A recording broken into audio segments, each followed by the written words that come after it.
Yes, and no one, I that's another thing I've said when I've been to schools. I don't believe in these, that there is good and bad literature. Because what a lot of people then will say is that they're saying that a lot of the bad literature is loved by many readers. Are you going to say that they're wrong? That their opinion isn't valid? As long as someone loves your story, it's a good story.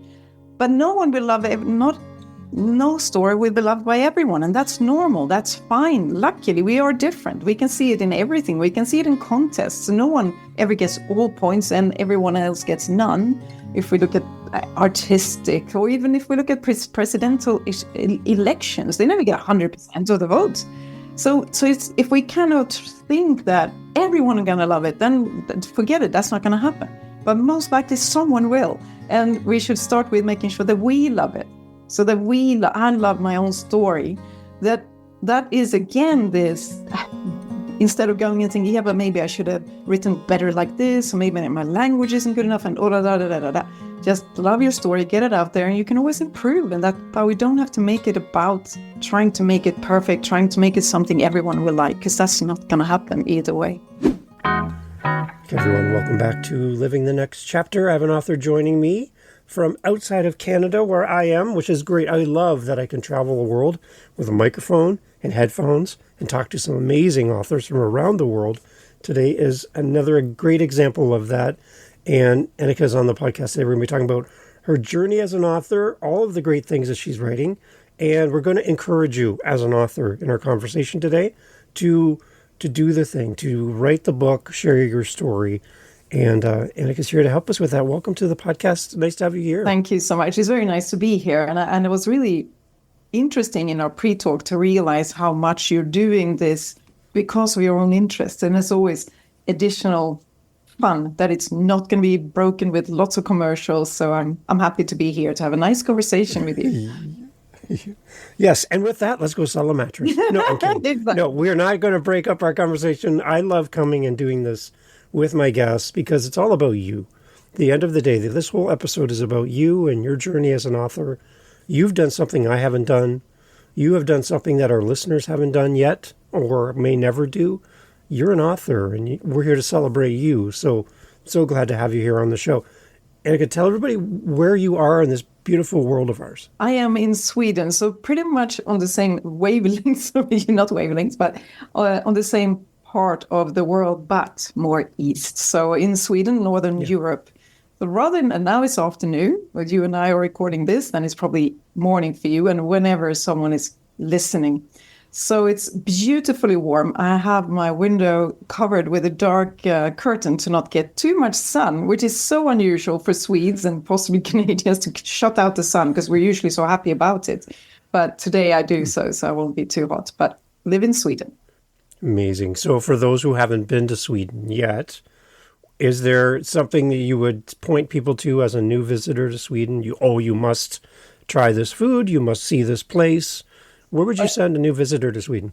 It would probably depend on where they're from, because I think because people who come from crowded places, they would just love going out in nature. But if you come from Canada, that's not going to be a big deal. Then maybe you do want to go and see some of the cities like Stockholm and Gothenburg. Gothenburg is where I'm closer to, so that would be one of my places, a port city, a harbor city. But I think in general, it is the access to nature that is so special that there's nothing that says like you can't go here, this is private property. There, it's a law that everyone has access to forest and lakes and those kind of things. So if you really enjoy nature, you will have access to it with ease, including you can be in one of the cities, for instance, Gothenburg, and with ease come into somewhere where you can just put up a tent or put in a kayak in a lake. So that's probably similar to Canada. So if you love the outdoors, that's a beautiful place to go and visit, and maybe you'll stay just because it's so beautiful. Right? That is amazing. Okay, so your author journey, and tell us how this all started for you. What was the origin part in that moment in time where you're like, being an author looks like something I want to pursue? What was the spark for you that got all this started? Actually, being an author was not the spark itself. It was the stories. So the stories came to me, and they continue coming to me. And it reminds me of something I read about George Michael when he came up with this fantastic saxophone solo in Careless Whisper. He says it just came to him when he walked onto a bus. Really? And I thought, how on earth can that happen? How can you get something so fantastic that so many people just love and adore because you walk onto a bus? But then I realized, okay, Annika, that's how stories come to you. So stories just come to me the way music comes to some, and maybe someone comes up with ideas about something they want to design or craft in wood. So I think we all have different things that come with ease, that come to us as gifts. And those of us who open our gifts are called gifted. And I think it's so important, as you and I mentioned shortly before here, to have the courage to open your gift and not just think that, yeah, this is just something that everyone knows. So yeah, my stories come to me. They did ever since I was a child. But as a child, of course, I was just playing. I felt that I was just playing. I was acting all the parts myself, my own little stories. When I got a little bit older, it turned into daydreaming, and it would just seem not serious enough. That's another thing that can be interesting for people who are considering author, that it might seem that this is not a real job. This is not serious enough. I'm just making things up. So very long, I just saw it as that. I'm just making things up. And I even could see it as I shouldn't spend time on that. I should do real stuff. So the stories came to me, and they have kept coming. And it was not until I started writing them down that they could be complete. So they come to me not as a full story, they come as a scene or a character and another scene, but to really make them complete, I needed to write them down. That's what's happened. I like how you say that it seems normal to you to have a gift, and it almost seems like, well, everyone has this gift, but not everyone does. And they look at you and go, there's something special about you. And you're like, I just thought this was a normal thing everyone has. So I think the one thing is all of us could probably do better as recognizing those gifts that seem like they're common to us, but they're extraordinary to someone else. And someone listening to this maybe has never done that exercise to establish their gifts and understand what they have. So how do we tap into our gifts? What do we do to uncover those and make them more apparent? I think it's so important what we're saying, because it's very easy to think everyone is the same. And that's why we might put them down. This is not a big deal.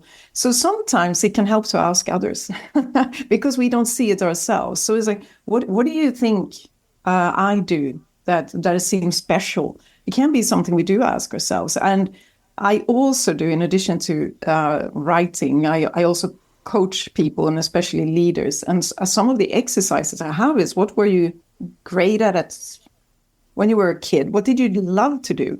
What did you do with ease? What have you won awards for? I also have this question, which might be strange, but it's, what do you never stop doing? Because sometimes life is difficult and we get overwhelmed with one thing or the other. But if it's really important to you, it'll continue coming. So stories would always come. And I can't imagine that I won't. And when we look at some of these, if we go back to music, people who write music, they probably don't stop in the middle of everything. I think it just comes, whether or not they then publish the music. And probably people who love crafts or just being a great friend.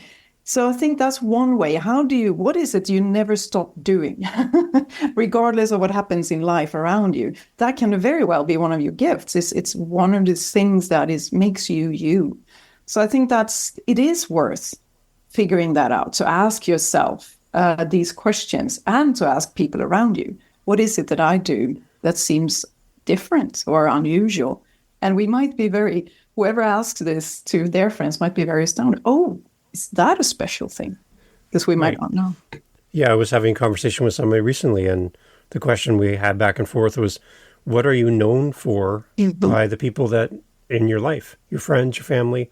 What do they say about you?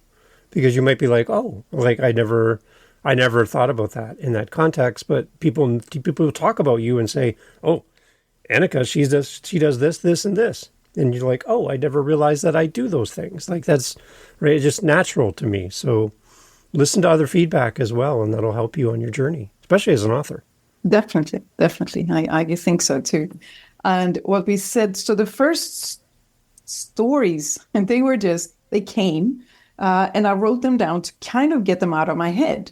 But then it didn't occur to me, I still looked as authorship as something that other people did, not something that I would do, because I am an engineer. I have worked in corporate, so that was just sort of a side thing for very long.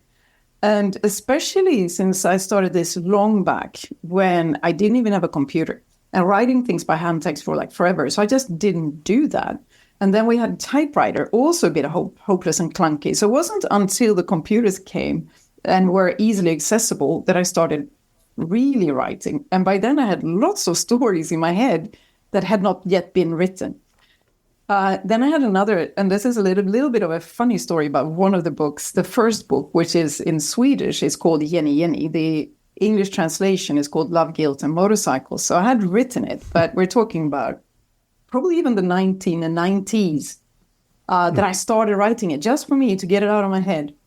There was no cloud. The computers weren't as good as they are now. And my husband rebooted it at some point or completely reset it and lost it. And then I remember saying, you know what? Never mind. I'm not doing this again. I was kind of halfway through and I was like, oh, he of course felt awful, but it was probably meant not to be then. And then a few months later, I get this CD from him and it says, it's back. So he had painstakingly, tried to get it back from the hard disk. Again, nowadays, anyone who's only worked with computers the last 10 years will see, like, what's the problem? But it was not that easy then. So he got it back. It was just a little glitches here and there. And that made me think, okay, Annika, you're meant to write it. It was gone, is back, now write it. And then I had this idea that maybe some of the readers might feel like, okay, maybe it's been lingering in your head, but it was never really became this big thing. And then I just decided, I was home on maternity leave with one of my children, don't remember which one, and decided I'm going to have a book out before I'm 40. That was just one of these things. Now I want to do that. And the book Jenny Jenny came out when I was 41, but I was ready at 40. So I counted that as a goal anyway. And after that, there have been many books. So it was a long and rocky road. And not only, I think writing is one thing, getting it written, but then getting published. Also, I think a lot of people, you might wonder, how do you go about that? What do you do? And again, since I'm talking about long back, 2000, early, say 2005 and onwards, this indie writing or self-publishing was not at all as common. And it was more finding a real publisher. So I did, like so many, I contacted publishers, and like so many, I was rejected. And one thing I could say again about courage, that I thought maybe they're going to write horrible letters. Maybe they're going to tell me it's the worst thing they've ever read. Maybe they're going to tell me this is awful. They don't do that, I can say, at least not the ones in Sweden, and I doubt they do in any country. What you do get is a professional standard email they send everyone, or in that case, in those days, it was paper. So, I got them home, have an envelope. It's like, But yes, very often they would say thank you, but not thank you. It doesn't fit our portfolio. Good luck somewhere else. So it's very professional. So at least there's one fear, if any author has that you'll have some kind of super negative people answering. It's not likely, at least not in my experience. So then I put it down for a while. So, I'll just write, I'll have it printed out in a normal printer at home and give it to a few friends. Maybe that's it. Maybe that's all. And then I think it was morning, I woke up and I decided, no, that's not fair to the people in my book. I have an editor. She says, like, do you mean people? Do you mean characters? I was like, I like to call them people. They feel like people to me, but I know they're characters.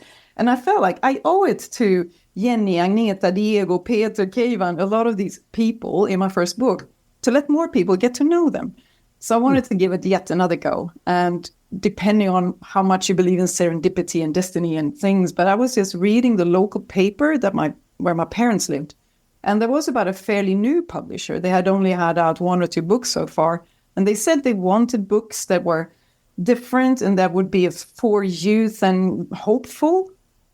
So I contacted them and they became the ones. So I then found my first one. So it's the first book. It was like a long road. And then it's been a lot easier after that. But sometimes it can be a really long road, which I guess maybe some of the ones who are listening, maybe they are on the road, maybe they're halfway, maybe they have come all the way. But sometimes it can be long, even though I guess sometimes it can be short.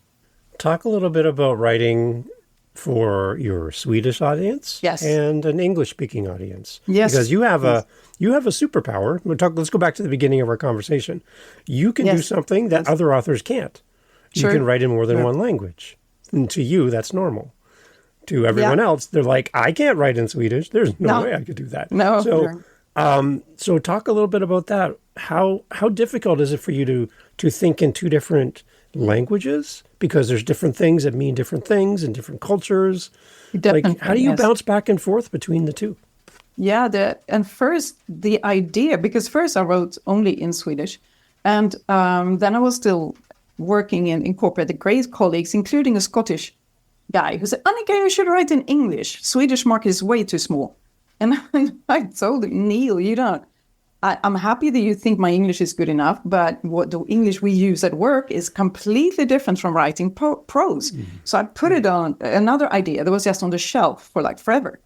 Until I don't even know what made me decide. I did check with a few people, could you translate my book? And the first one, To Love, Guilt and Motorcycles, and they could, but it would be, to me, too expensive, since I still considered writing a little hobby, not something to live from. Maybe now I would look at it differently. But then I thought, how hard can it be? And besides, there are more and more tools and help and etc. So I did do this translation from Jenny to Love, Guilt and Motorcycles. I often have, and I think it's a good attitude to have this, how hard can it be? But this time I was like, it is hard. I realized that it is hard. And so, of course, I took help, which I think every author or considering being an author, take help. I've had beta readers and editors, and I found a lovely editor who's really helping me a lot, because I wanted to make sure that people who speak English, I don't want them to balk at the language. And she has made sure, no, I can take care of that. Don't worry about it. But like you said, it's more than the language. So she asked at some point, because I wrote about a summer night, and there is a special scene at a summer night, and the sun is going up, and it's still night. And she says, but that can't be. How can the sun go up when it's still night? She thought I had made a mistake and said, oh, no. Okay, yes, the Swedish summer night. They're super short. The sun barely goes down. But I need to explain that. So I actually added in Love, Guilt and Motorcycles, there is an introduction chapter. I even have a link in a web page, Jenny for English readers, to explain in Sweden, that's how the sun behaves. So you're right. It's much more than the language. Also some other things that are just different in the different cultures that I need to at least make a note of. I don't need to change it because it takes place in Sweden, but I need to make people think I didn't make a mistake. So I don't know how to wrap that up, but definitely getting help and considering both things, like you said, both the language and the different, what people expect if they are from another country that they might not know. Or how we celebrate Midsummer. There's a Midsummer celebration in the book, for instance. Of course, I don't need to explain it much in the Swedish book because everyone knows how we celebrate Midsummer. But in the English book, I needed to add a little. And then I referred again to, or if you want to know even more, here. Same about places. When I mention a place in Sweden, people know approximately where it is and how far away it is from somewhere else. So there are a lot of these things to take into account when writing more than one language. And we have that even within English. We have Australian English. We have British English. Like there's measurements. There's money. Yes. Like if somebody said to me it cost £5 to buy this, I'm like, I don't know if that's a lot of money or not. I have no idea. I have no clue. And so I need that explained to me, or I have to go and find out if that's an expensive purchase. I don't know. So, from an author's perspective, thinking you do have a global audience, how do you include them all? It's interesting that you can do both. Did your characters change at all between Swedish and English? They're exactly the same characters? I decided that I wanted to keep them. And the interesting thing is also how to find the nuances then. So, of course, in Swedish, I know what language indicates a certain personality. But how it can be hard. And another one, how bad does this sound, or how good does this sound? That's when I needed my my editor who knows English. Like, and she would probably say that. She would probably say this because she got to know the characters, and then she was like, I think she would have used this word. So that's helpful because, like you say, that I can in Swedish, I just know. Yeah, he swears a lot, or she speaks incorrectly at times. Makes grammar mistake. This one is more formal, and how to translate that. I even have one woman from Iran who has moved to Sweden and speaks a bit broken Swedish. Now I needed to kind of have that. She was still from Iran. She still lived in Sweden, and I had to show in the text, in the English text, that her Swedish was broken. And then I was like, I don't know how to do that. And then I had help from my editor who helped out with that. So I had some guesses. I'm guessing she's going to make this mistake. And in my latest book, which I only wrote in English, which is unusual, but it takes place in the US, so it made sense to me. And then I have a Spanish-speaking lady, and again, she says, yeah, typically, these would be typical mistakes, but maybe the verb forms or this or that. So yeah, it's a lot to take into account if you want to have in your book several different characters who also have different backgrounds, of course. That is a lot to consider when writing a book.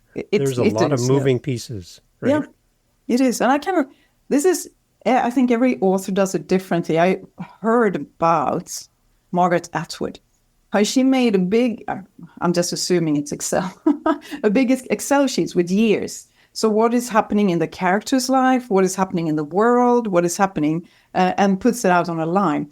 I'm not so structured, at least not normally. I start out writing the story, but then after a while, I kind of do that. I don't want, I want to avoid the first book, Jenny Look at the Motorcycles. Then it was this year to that year.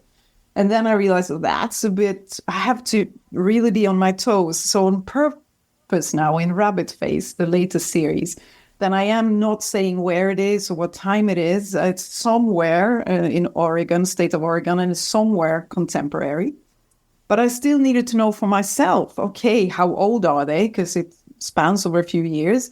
Where are they? This person is still in high school. This one has started university. So I did start using an Excel sheet to keep a bit track on, like you said, the moving pieces. Doesn't have to be, depends. There are these great novels where people are telling a fantastic story that happens within a day. So it all depends on what you write. But yes, maybe that is one of the things, to acknowledge that it has many moving pieces, to not discard it and think it should be simple, but to let it be as complex as it is and deal with that complication with organization and help. How does a Swedish author write a story around Oregon? Yeah. I don't understand how that connection happens. Like, why Oregon? Yeah, why That's Oregon? It comes down to Tonya Harding, because the person is the person of my main character in Rabbit Face. She skates. She's a figure skater. And like Tonya Harding, her background is not well off. It's not wealthy. It's surprising that she is skating. And Tonya Harding was from Oregon, so it made sense to me. Plus, Oregon, I checked out the climates, not too different from Sweden, so it's easier for me to describe it.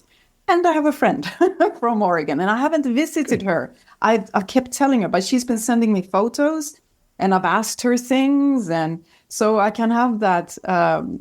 I can use that as my input, as my research. So it was also the story itself, the way it's happening, could not take place in Sweden, because it's a bigger thing here between those who have and those who have less. People living in trailer parks, people having lots, and we don't have these big differences. We have them in Sweden, but they're not as big. And another key part of the story in Rabbit Face is not having access to healthcare unless you have insurance, which impacts one person's life a lot. That doesn't happen here either. So it became important for the story. It could not take place here in Sweden. It wouldn't make sense. So I needed to put it elsewhere where it would make sense. And then it was easier. Okay, Tonya Harding, similar. Where did she come from? Okay, Oregon. Then I'll research around Oregon and talk to my friend. So we actually have listeners from Oregon that listen to the wonderful. podcast. So do you want to say hello to them? Because the I'd book's love kind to of say centered hello around to them. They're listening. So Yes, wonderful. And my friend who's from Oregon, she says that in Oregon, they love nature, she says as well, and they're proud of beautiful. their nature. They wouldn't litter and disturb. Because I asked about, and I watch movies now from Oregon just to get inspiration. And then I found out about the hot springs. Oh, beautiful. It seems wonderful. And the film I watched described it so well. So now it's going to be a key element in one of the books. So yeah, that's it's going to be interesting to see what. Yeah, she has read the first part, my friend, and I guess she will read the rest from a real Oregoner. But yes, sounds to me like Oregon would be a place where a Swede would feel at home. Everything is a lot bigger, though. It's like gigantic trees, gigantic lakes, and everything seems big. There you go. So for those listeners, and you heard us say, like, why Oregon? Well, because it's beautiful. That's why. And that's definitely the reason. So, right? We want them to understand that. And the skating is a big thing, from what I understand. Yeah. So, yeah. There you go. Good. See, that adds so much layers to when we read the book, to understand you as the author, the connection with that part of the world, why that part of the world. It's kind of nice to hear all of that kind of explained out. So when we read the book, it's a little deeper for us as a reader as well. Yeah. Right. Yes. So explain your most recent book then for the readers that are listening. Who is the ideal reader? Who are you targeting for the book? Who are you thinking of as you wrote? Because we have people listening that the book's going to be perfect for them, or they know someone that's going to be perfect for. So please explain to us who the ideal reader is for your most recent work. Yeah, my most recent books are in my series of Rabbit Face, a love story on ice, I call it. So it is about figure skating. So, of course, anyone interested in figure skating will be extra interested. But it is wider. And the first one, the main characters they go to high school. So I had one of a friend who is in her 60s. So she read it and I thought, well, maybe it's not for me, but I loved it anyway. And so I said, no, there is no age limit. There is no upper age limit. And part 2, we get to know the parents more, and then we get to know more. And then it's a little bit, part 3, even more. So I've noticed when I put it on Amazon and they want me to put an age, or sometimes they do, because I write high school in the blurb. And I was like, but I don't want to limit it to that. So, but definitely, it is good if you're high school age or older. You will probably recognize it. If you are interested in figure skating, it will be a plus. But it's more about life's shadow and sun, as I call it, and how we evolve and find ourselves and each other. Key thing is still love story. But there's so much more that I usually want to put into all my stories. I love love stories, and I want there to be a lot of things we don't know, things we need to find out, which goes beyond how are they going to get together, and deep questions in life and death and love and hate and plenty of friendship. And as I mentioned to you when we spoke and prepared this, the forgiveness, the importance of forgiveness, each other, ourselves, between countries. So it's so much that I want. I don't mean that I want to stuff my novels with it. It's more that it comes by itself. So when people want me to give a quick description, yeah, sure, it's love stories with a lot of action, but it's a lot of the deeper questions that come along with them. What is the fascination with figure skating, and how does that play into all this for you? Yeah, it's funny, like you said, everything ties back. So I'm not a figure skater, but I danced a lot when I was young. And I always liked watching figure skating. I can find it so beautiful. And then I can be surprised about, I think it seems so gruesome, seems so difficult. And still, at least in Sweden and many countries, I think they get a lot less attention than people who play soccer or football, for instance. So I think it's beautiful. I'm amazed by their athleticism, how good they are as athletes.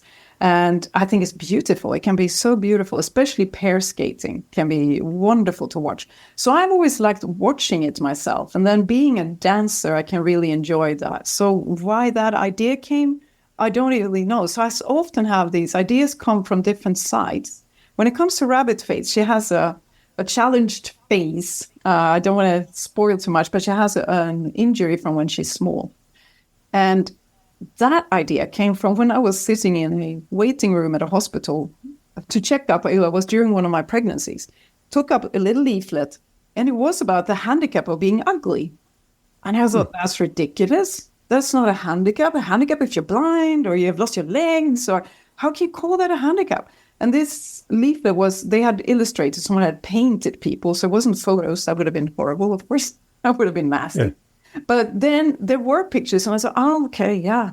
I guess that must be difficult. And these people then wrote about difficulties to find employment and difficulties in doing this or that. So they really did feel that not fitting into some kind of beauty standard did impact their lives. So that is a big thing in that story.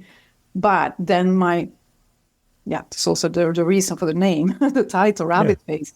On the eyes, doesn't matter that she's in a trailer park. On the eyes, it doesn't matter that she's what many people would consider ugly. Then she can overcome all of that. That's one of the reasons. So that's her thing, to escape a world that it has not been kind to her in many ways. Okay. It feels like this underlying thread of being judged by other people. Very much. Where she could be judged, and it's not fair to be judged. And there's this, it seems like you're trying to make things fair, make things equal, and make people who feel less more. Is that kind of a little bit of who you are? Well, it's interesting because she does evolve, of course, throughout these parts. And in the beginning, she's hiding. That's her. She doesn't want, I don't want to show, except when I'm on the ice. But even then, she doesn't. And then she wants hey, but then it's the defiance. How to stop being like this to me, and then finding, okay, what is going to be my way? Maybe it isn't about hiding away. Maybe it's not about fighting the whole world. Then what is left if you don't hide and if you don't fight, and then finding that way there. So it's, like you said, not be judged by others, but in general, the worst thing is we judge ourselves. And to find that one, to find love in yourself, even if you're not what you think you should, what life should have turned out to be, or how you are, or you can compare. So yes, it is about not being judged by others, but that always starts with ourselves, that we judge ourselves, which is usually the hardest part, to overcome that part. And once we do, then most likely others will stop because they can't get to. And that seems very adjacent to and similar to authors who feel the same way of hiding themselves, hiding their story. All of these same things parallel over to an author as well. So can you take what you just said and put it in the context of an author, not a figure skater, but an author who feels like all of the things that your main character feels in your books? Can you put that in context for an author, and let's encourage an author today? I think I can. For a while, I spoke in schools about writing and about being an author. And very often teachers, then typically teachers in literature or teachers in Swedish, they were the ones who would invite me. They would, sounds like strange when I say, but it felt like they were confessing to having half a novel somewhere, but they didn't finish it. And when I asked, so what was stopping them, it was very often, well, I noticed it's not good enough. So they judged themselves before they even finished it so much that they didn't even, I shouldn't say they didn't even try, they tried, but they didn't conclude, they stopped themselves. And I think that is a pity, and that would be so wonderful if anyone listening here, don't stop yourself, just write, at least write it. So I can understand if it's hard to get a book published, even though nowadays with Amazon and similar, that is possibility. But to write it down, nothing should stop you from that. So I really hope that people can feel that if you're happy when you write, if it feels good, if you have a story that wants to get out of you, then let it come and don't censor anything. And I'm sure people have said this on your podcast before and people have read it. The first draft will be horrible, and that's fine. It's just a first draft. It's what it's there for. Like some people say, you just get it out of your system and then you can work.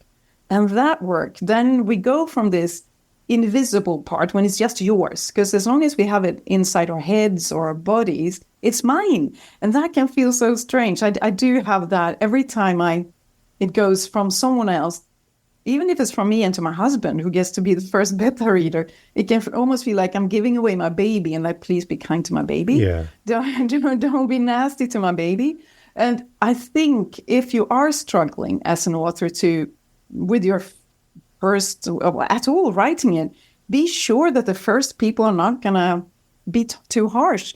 Yes, maybe there will be a time when you are welcoming that type of feedback, but that you need to wait until you're ready for that. So I might say, I want to have the good stuff, right? Tell me the good stuff. And then maybe I'm going to be ready for the next stuff. But don't ask for critique if you're not ready to receive it. Mm-hmm. And in that case, ask for it in that manner, in that way. Yeah. Please tell me what's great about this.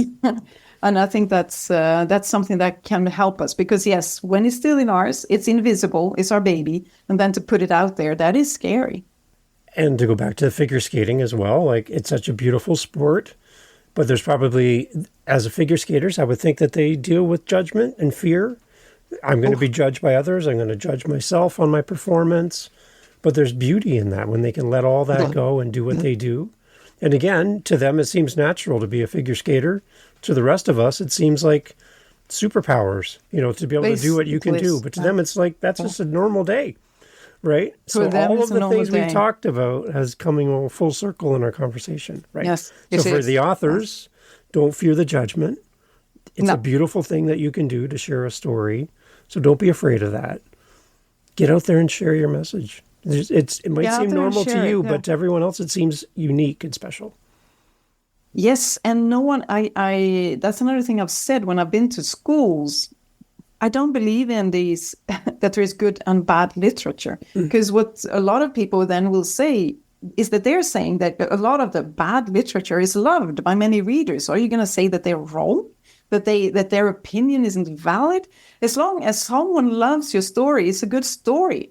But no one will love it, no story will be loved by everyone, and that's normal. That's fine. Luckily, we are different. We can see it in everything. We can see it in contests. No one ever gets all points and everyone else gets none.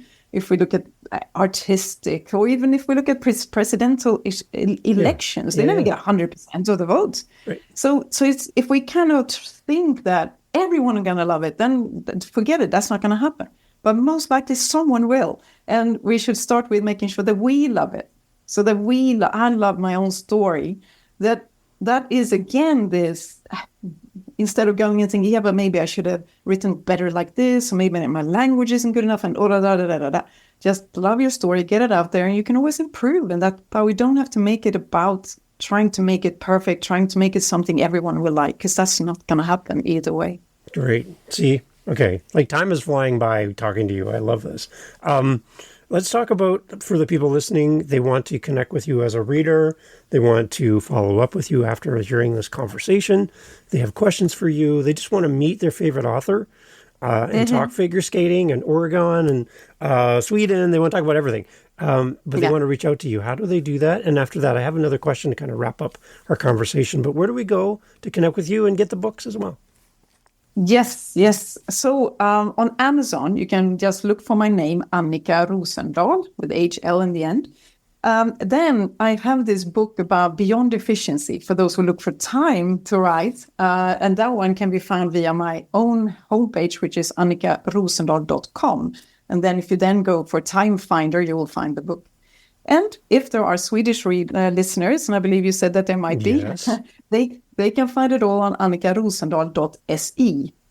Then we can find every ways to find me. And I'm also on Instagram and Facebook and YouTube. And then they can find me under Annikas LOL, which is started out as a funny word game in Swedish, but because it's short for läsare och lyssnare, which is readers and writers. So Annikas LOL, there you can find me on Instagram and Facebook. On YouTube, it's Annika Timefinder. People can find me. We do have listeners in Sweden who listen to the show. Would you like to say a greeting to our listeners in Sweden as well?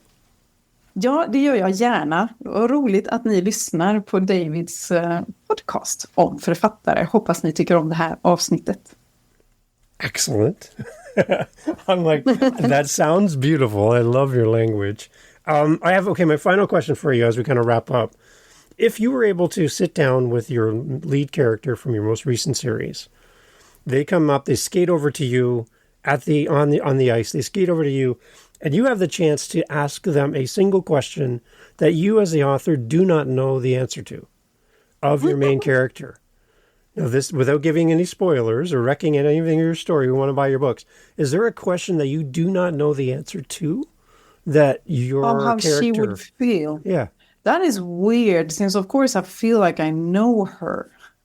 I think I know her so well. It could be something trivial, like, no, I do know that too. No, See? I was going to say her favorite figure skating move, but I know what that is too. So that is really hard. I think you kind of feel that I know them all, but that would be more like something she doesn't know herself. How can you start loving? What would be your next step to love yourself exactly the way you are? Then she would be stunned and probably say, what kind of weird question is this? Right? Why is she even talking to me? Right. But I love that. I love the question, David. To imagine that I would meet her, because I don't look at it that way. I know I'm more, they have their world and I create their world, but me in their world is such a weird thought. Right. So, interesting. I just find that curious because I've asked that before with some of my other authors, and it's actually sparked a new thought that could lead to a new book or a new idea because they never really wrestled with that question before. So you just never know, right, where that question might lead. You never know. Right? No. That's great. True. Interesting one. I like it. Annika, thank you so much for doing this. Thank you for being on the podcast. I'd love to have you come back in the future because the name of the show is Living the Next Chapter, so we're always kind of doing the next thing. Consider coming back in the future. I'd love to have you back. Yeah, let's definitely stay in touch because that'll be so fun, and maybe then I'll know. Because now I am writing part 3 of Rabbit Face, and there is going to be a part 4. Maybe I'll figure out the answer to that question. There you go. In one of the coming ones. We'll see. Do you have a time frame for some of your next works as far as the listeners, the readers can anticipate? Number 3 of Rabbit Face will be this year. Okay. And 4 should be at the latest next. Okay. Then I'll see. Well, then you definitely have to come back. Yeah. So it's not like 10 years ahead. No. Good. It's awesome. Definitely. Well, I'm so glad you have time to do this. Thank you for bringing all of the beauty of Sweden to the podcast, and so great to have you on the show. And thank you for making time to be part of the podcast. Really glad to have you here. Thank you for bringing all your time to all these podcast episodes you do. I think it's wonderful. And I think it's wonderful to have a conversation without breaks. Fantastic. Exactly, and that's why I love this show. So thank you so much for doing this. Thank you, David. Hey, thanks for listening all the way to the end of the podcast. That's a big signal to all of the players, the YouTubes, the Apples, the Spotifys, that you found value in this episode of Living the Next Chapter. Just by you listening to the end.